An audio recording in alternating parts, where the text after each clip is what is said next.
నమస్తే, welcome to Telugu రాజ్యం. ఈరోజు మనతో పాటు ఉన్నారు సీనియర్ అనలిస్ట్ భరద్వాజ్ గారు. వారితో మాట్లాడేద్దాం.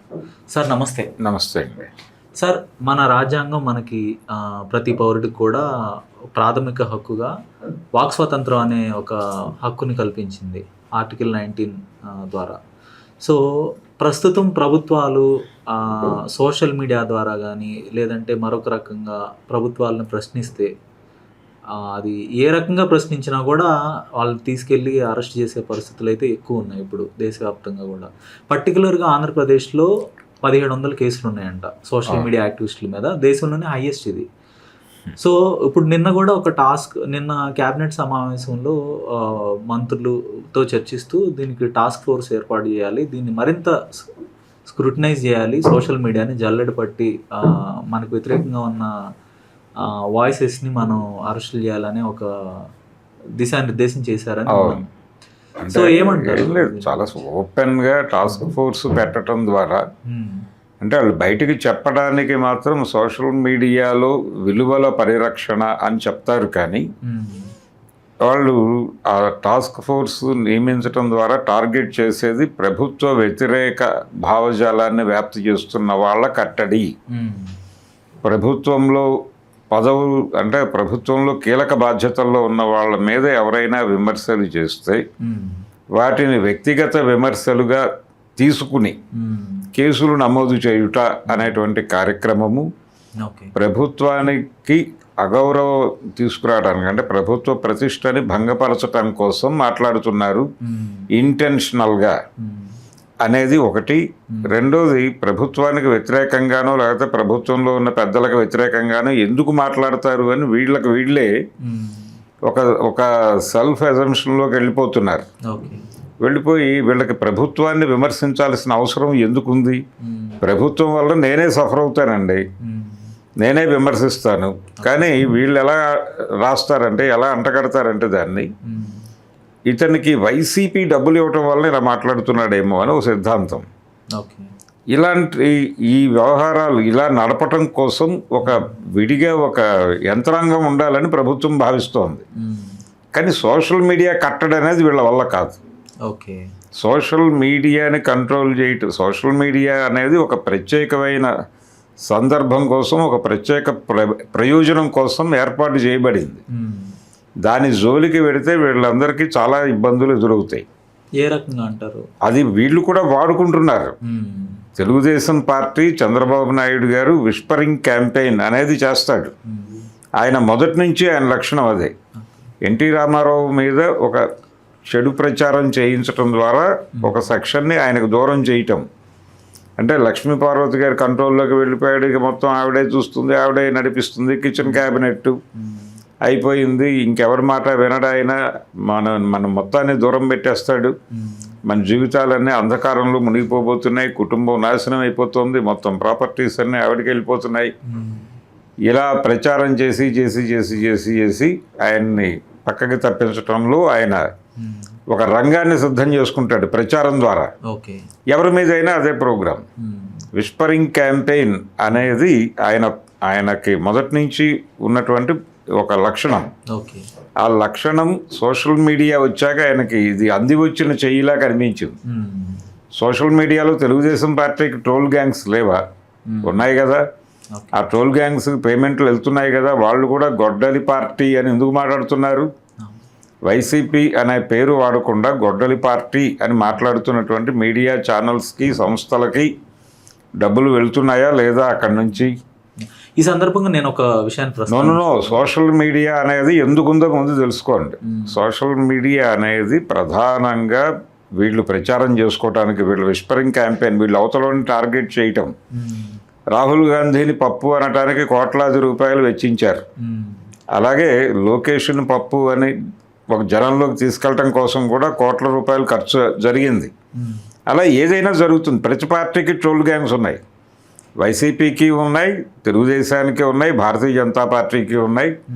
ప్రతి పార్టీ కూడా ట్రోల్ గ్యాంగ్స్ మీద ప్రజలలో ఒక అభిప్రాయం కలిగించటమే, ప్రజల బుర్రల్ని ఒక అంటే వేదికలుగా మార్చుకుని అక్కడ ఒక అభిప్రాయాన్ని క్రియేట్ చేయటం అనే ప్రోగ్రాంలోనే పార్టీలన్నీ ఉన్నాయి చాలా స్పష్టంగా. కాబట్టి వీళ్ళ మీడియా వీళ్ళ గొడవ వాళ్ళ గొడవగా మారిపోయింది ప్రపంచం. మారిపోయిన సందర్భంగా సోషల్ మీడియాని వాడుకుని బతుకుతున్నారు వీళ్ళందరూ. అసలు సోషల్ మీడియా పెట్టిన ఉద్దేశం ఏంటంటే ప్రజలు ఏం ఆలోచిస్తున్నారో తెలుసుకోవటం, ప్రజల మనసుల్లో ఏముందో తెలుసుకోవటం, ఏ ఇండివిజువల్ ఏం ఆలోచిస్తున్నాడు, ప్రతి ఇండివిజువల్ ఏ అంశం మీద ఎలా రియాక్ట్ అవుతున్నాడో తెలుసుకోవటం. అది రికార్డు కావాలి వాళ్ళకి. ఇంతకుముందు ఎక్కడైనా సభ జరిగితే ఒక 2-3 ఇంటెలిజెన్స్ కానిస్టేబుల్ వెళ్ళి దానికి సంబంధించి ఆడికి అర్థమైన పద్ధతిలో నోట్స్ రాసి ఇచ్చేవాడు, అదే సోర్స్. కానీ ఇప్పుడు అది అక్కర్లేదు. అంటే అన్నీ కూడా అపసవ్యం, దానిలో ప్రాపర్ ఇది ఉండదు. ఒక అంచనా కట్టడమో లేకపోతే దాన్ని విశ్లేషించడమో ఆ జ్ఞానం ఉండదు వాళ్ళకి. దానికంటే కూడా సోషల్ మీడియాలో నేరుగా తన్ని తాను ఆవిష్కరించుకుంటాడు ప్రతి వ్యక్తి. ఈ ఆవిష్కరణ అనేది ఇది జెన్యూన్. సో వీడిని మనం టార్గెట్ చేయొచ్చు, వీడిని తీసేయచ్చు, లేకపోతే వీడిని వాడుకోవచ్చు. అంటే వీడిని వాడుకునే వాళ్ళు అక్కడ చూస్తారు, వాళ్ళు వీడిని వ్యతిరేకించాలి, వీడిని కంట్రోల్ చేయాలి, వీడిని ఎలిమినేట్ చేయాలి అనుకునే వాళ్ళకి అదే వేదిక. దీంతో పాటు వ్యక్తుల రుచులు అభిరుచులు కూడా అక్కడ వ్యక్తమవుతాయి. ఇది మార్కెట్ అవసరం. అంటే ఇంటెలిజెన్స్కి సోషల్ మీడియా కావాలి, మార్కెట్కి సోషల్ మీడియా కావాలి, దాంతోపాటు మనుషుల్ని అంచనా కట్టి వాడుకోవడానికి కూడా సోషల్ మీడియా కావాలి. అలాగే మన గురించి మనం ప్రచారం చేసుకోవడానికి సోషల్ మీడియా కావాలి, మనం ఇంకోళ్ళ గురించి దుష్ప్రచారం చేయడానికి కూడా సోషల్ మీడియా కావాలి. ప్రజలలో మనం అనుకున్న అభిప్రాయాలు ప్రజాభిప్రాయాలుగా వాళ్ళ బుర్రల్లోకి ఇంజెక్ట్ చేయడానికి కూడా సోషల్ మీడియా కావాలి.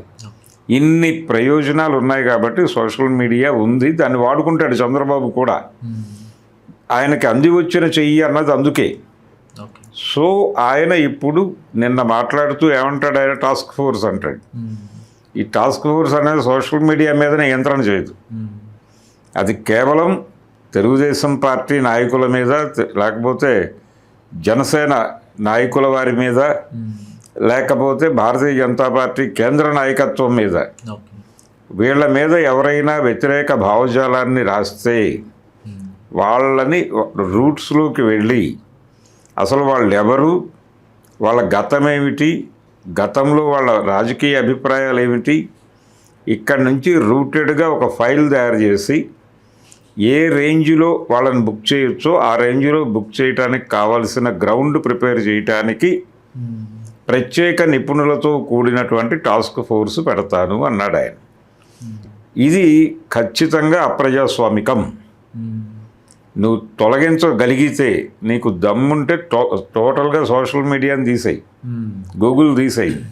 అసలు ఆంధ్రప్రదేశ్లో నో గూగుల్ నో ఫేస్బుక్, ఇప్పుడు చైనాలో నో గూగుల్ నో ఫేస్బుక్ అని గొడవ చేస్తున్నారు కదా, అలా మీరు కూడా చేసేయగలరా? ఆ సమర్థత ఉందా మీకు? ఉంటే తీసేయండి. ఇప్పుడు ఆ మధ్య లోకేష్ గారు 14 ఏళ్ల లోపు పిల్లలకి ఫోన్లు లేకుండా చేస్తాను అన్నాడు. సాధ్యం అయిందా? 2వ తరగతి పిల్లల నుంచి హోంవర్క్లు ఫోన్లోనే వాట్సాప్ గ్రూపులు క్రియేట్ చేసి పంపిస్తున్న మాట నిజమా కాదా? కాబట్టి ఫోన్ లేకుండా ఎలా చేస్తారు మనిషిని? ఇంటర్నెట్ ఫోను వాడని వాడిని దేశద్రోహిని చూసినట్టు చూస్తున్నారు మీరు. అంటే వాడు వాంటెడ్గా హైడ్ అవటం కోసం ఫోన్ వాడటం లేదు, వాడు హైడ్ అవటం కోసం ఇంటర్నెట్ వాడటం లేదు, వాడు హైడ్ అవటం కోసం ఏ యాప్ వినియోగించడం లేదని మీరే ఒక సిద్ధాంతం తయారు చేసి అన్ని ఎన్ఐఏ వాళ్ళతో అరెస్ట్ చేయించి ఉపా పెట్టించేస్తే ఏంటి పరిస్థితి? సో ఇది నడుస్తోంది. ఇప్పుడు చంద్రబాబు నాయుడు గారు టాస్క్ ఫోర్స్ అని ప్రకటించడం ఖచ్చితంగా అది సోషల్ మీడియా అటాక్ కాదు, భావ ప్రకటన స్వేచ్ఛ మీద దాడి. ఇక్కడ అవతల డబ్బులు తీసేసుకుని ఉంటారు. ఇప్పుడు వైసీపీ ట్రోల్ గ్యాంగ్స్ తెలుగుదేశాన్ని టార్గెట్ చేస్తున్నో, వైసీపీ అంటే జనసేనని టార్గెట్ చేస్తున్నో ఒక కామెంట్ చేశారనుకోండి, వెంటనే ఈ టాస్క్ ఫోర్స్ వాళ్ళు వెళ్ళి వాళ్ళని మూసేస్తారు. ఈ ఒత్తిడి ఇంకొక టర్న్ తీసుకుని ఒక కొత్త సెక్షన్ వస్తుంది అని నేను అనుకుంటున్నా. ఆ కొత్త సెక్షన్ ఏంటంటే ఆత్మాహుతి దళాలు వస్తాయి సోషల్ మీడియాలో. అంటే అది ఎట్లా సార్? సోషల్ మీడియాలో ఆత్మాహుతి దళాలు అంటే? సోషల్ మీడియాలో ఆత్మాహుతి దళాలు నాకు చంద్రబాబు నాయుడు గారి నుంచి వచ్చినటువంటి జ్ఞానం ఇది. అందుకు ఆయనకి ముందుగా కృతజ్ఞతలు చెప్పుకుంటున్నాను నేను. ఓకే. అంటే ఎప్పుడైతే నువ్వు టాస్క్ ఫోర్స్ అని చెప్పి ప్రెజర్ పెంచుతావో అప్పుడు నిన్ను టార్గెట్ చేసేవాళ్ళు కొంతమందిని హైర్ చేసుకుంటారు. ఓకే. నీ టార్గెట్ చంద్రబాబు, లేకపోతే నీ టార్గెట్ పవన్ కళ్యాణ్, ఓకే, నీ టార్గెట్ లోకేష్ అని ఫిక్స్ చేసి ఓకే, ఏ రేంజ్కి వెళ్ళి మీరు భ్రష్టు పట్టిస్తారో ఆ రేంజ్కి భ్రష్టు పట్టించండి. మీ మీద కేసులు అవుతాయి, మిమ్మల్ని ఎలిమినేట్ చేయడానికి తీసుకెళ్ళి ఎన్కౌంటర్ కూడా చేయొచ్చు. ఓకే. దానికి మీరు సిద్ధపడిపోయి దాడికి దిగండి. మీకు ఏం కావాలో అడగండి. మీ జీవితంలో మీరు సాధించవలసిన గోల్స్ ఏంటో చెప్పండి. ఓకే. మీ కుటుంబానికో లేకపోతే మీ శ్రేయోభిలాషులకో మీ నుంచి అందవలసినవి ఏమిటో చెప్పండి. అవి మేము క్లియర్ చేస్తాం. క్లియర్గా ఒక డీల్ మాట్లాడుకుందాం. ఓకే. సోషల్ మీడియాలో మీరు ఒక 100 ఫేక్ ఐడీలతో ఎంటర్ అయిపోయి ఓకే, మీ ప్రొఫైల్స్ లాక్ చేసుకుని వాళ్ళని ప్రతి నిమిషం వాళ్ళ మీద దాడి చేయండి. ఓకే, ఎప్పటి వరకు దాడి చేస్తారు? మిమ్మల్ని వాళ్ళు చంపేసే వరకు. ఓకే. ఇదే ఆత్మాహుతి. ఇలాంటి దళాలు రంగప్రవేశం చేసి ఓకే, ఒక 500 గజాలు స్థలం కొని పెడతాం నీ వైఫ్ పేరుతో. కానీ ట్రోలింగ్ వల్ల అంత ప్రయోజనం రాజకీయ పార్టీలు పొందుతాయి అసలు? ట్రోలింగ్ వల్ల అంటే 500 గజాల స్థలం ఇచ్చే స్థాయికి పొందట్లేదా? ఆ మధ్య కేటీఆర్ గారు ఒక అద్భుతమైన మాట అన్నాడు. ఓకే. సోషల్ మీడియాతో విజయం సాధించవచ్చు అనే గనక నాకు ముందే తెలుసుంటే కనీసం 200 కోట్లు ఈ ఏరియాలో డంప్ చేసేవాడిని కదా అని బహిరంగంగా అన్నాడు ఆయన. అయితే ఈసారి చేయబోతున్నాడేమో. ఆల్రెడీ నిన్న కవిత గారు చెప్పారు కదా, అదేదో 120 కోట్లతో ఒక ఆంగ్ల పేపర్ ఏదో కొన్నారు ఆయన అని. ఓకే. కాబట్టి ఇవి జరుగుతాయి. సోషల్ మీడియా ఇన్ఫ్లుయెన్స్లో ఉంది ప్రపంచం. సెల్ ఫోన్ అనేది గుండెలో, అంటే గుండె స్థానంలో ఉండేటువంటి జేబులో ఉండే పరికరం. దాని నుంచి భావజాలాన్ని నేరుగా గుండెల్లోకి డంప్ చేస్తున్నారు. సో ఎవరి గురించి అయినా ఒక పెడార్థం తీసేటువంటి ఒక పోస్ట్ పెడతారు.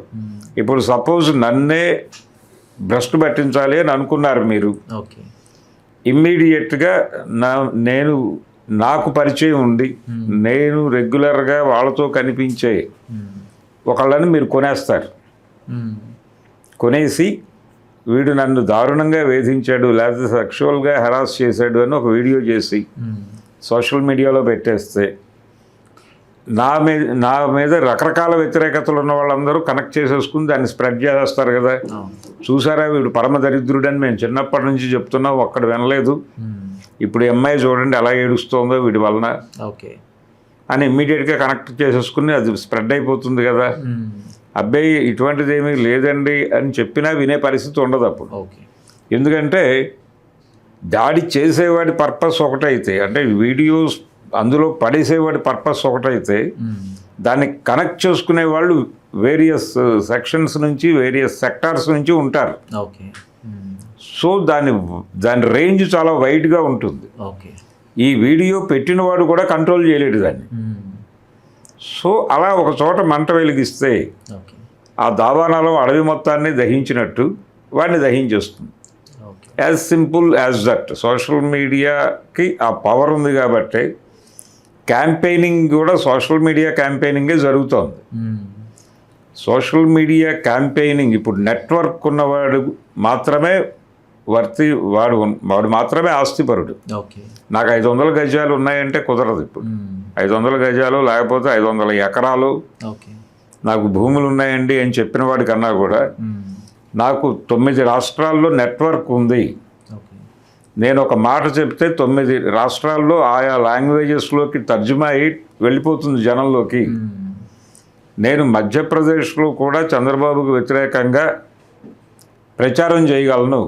ఇదిగో ఈ క్షణం ఇలా పెట్టాను కదా, మీరు ఒక అరగంట ఆగి అక్కడ ఉన్నటువంటి భోజ్పురి లాంగ్వేజ్ సోషల్ మీడియాలోకి వెళ్ళి చూడండి.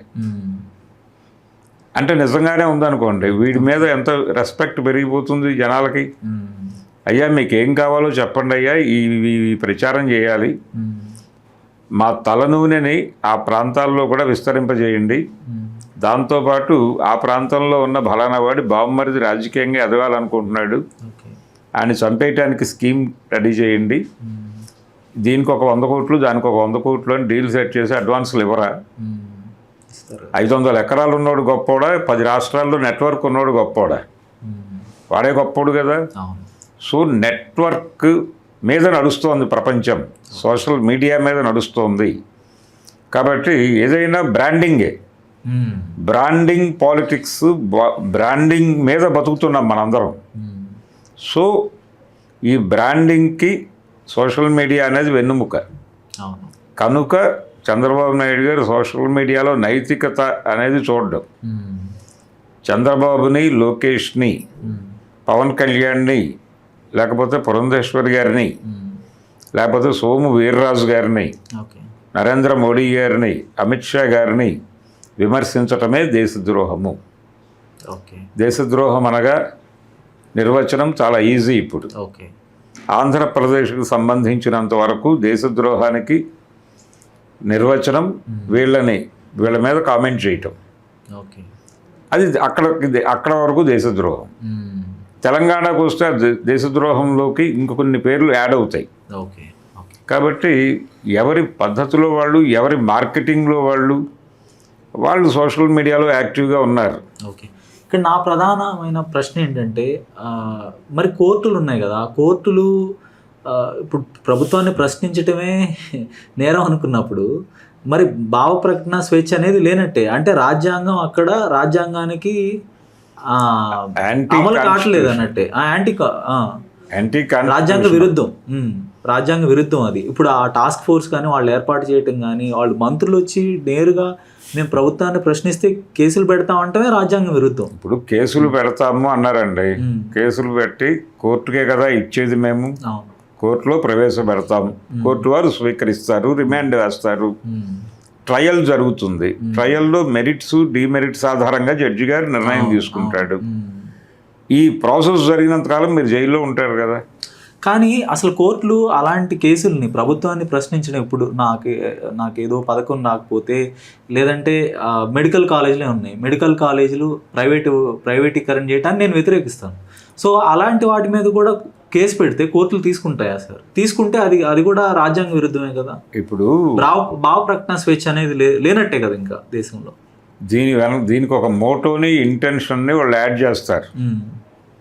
మనం ఫలానా మెడికల్ కాలేజీని పబ్లిక్ అండ్ ప్రైవేట్ దీనికి ఇన్వెస్ట్మెంట్కి అప్పచెప్పేస్తున్నాం అని చెప్తాం. ఓకే. చెప్పేసి కొంతమంది ఇన్వెస్టర్ల పేరుతో వస్తారు, వాళ్ళకి కాలేజీని అప్పచెప్పేస్తాం, దాని మీద ఫీజులు పెరుగుతాయి, మేము బతకలేము, కాలేజీలో మేము చదవలేము అని చెప్పి స్టూడెంట్స్, కొంతమంది నాయకులు ధర్నాలు, రాస్తారోకోలు చేస్తారు. సోషల్ మీడియాలో ప్రభుత్వ విధానాలను తూర్పారబడుతూ రాస్తారు. ఓకే. వాళ్ళని మేము అరెస్ట్ చేస్తాం. చేసి కోర్టుకి ఏం చెప్తాం, మేము నిర్వహణకి సంబంధించినటువంటి అనేక ఇబ్బందులు ఉండటం వలన, నిధుల కొరత ఉండటం వలన ప్రభుత్వం దీన్ని వదిలేయకుండా నడపడానికి ప్రస్తుతం ఉన్నటువంటి వ్యవస్థలో ఉన్న అవకాశాలు ఏమిటి అని పరిశీలించి బెటర్ అవకాశాలని చూస్ చేసుకుని సంస్థ మనుగడకి ఇబ్బంది లేకుండా ఒక సెటప్ చేసింది.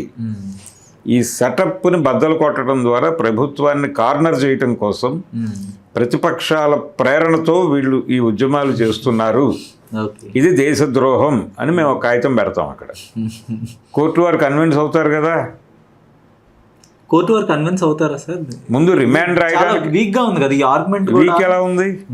ఇప్పుడు అది అక్కడ నిధులేమీ ఉంది, అది మూసేయాలి. మూతబడిన సంస్థలు అనేకం కలవు, నిధులు లేమి వలన ప్రభుత్వం దగ్గర డబ్బులు లేవు.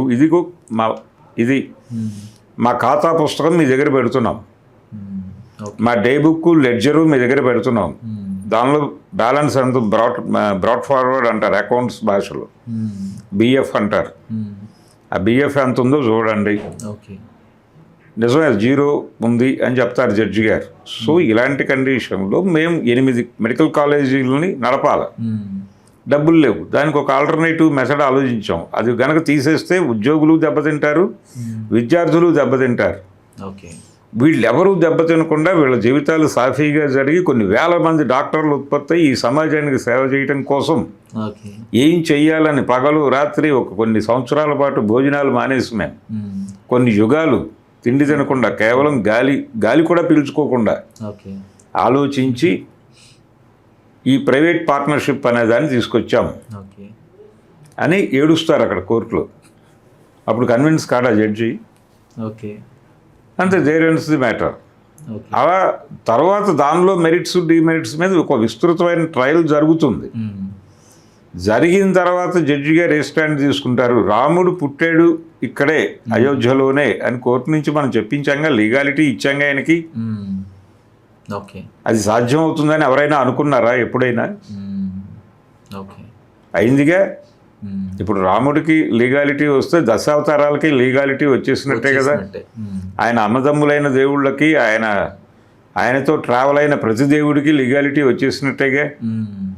ఈ దేశంలో ఏ దేవుడినైనా ఏదైనా అంటే కాన్స్టిట్యూషన్కి వ్యతిరేకం అని చెప్పి లోపలేసే అంతగా దానికి చట్టబద్ధత ఇచ్చేసాం కదా దైవానికి మనం. ధన్యవాదాలు. Thank you.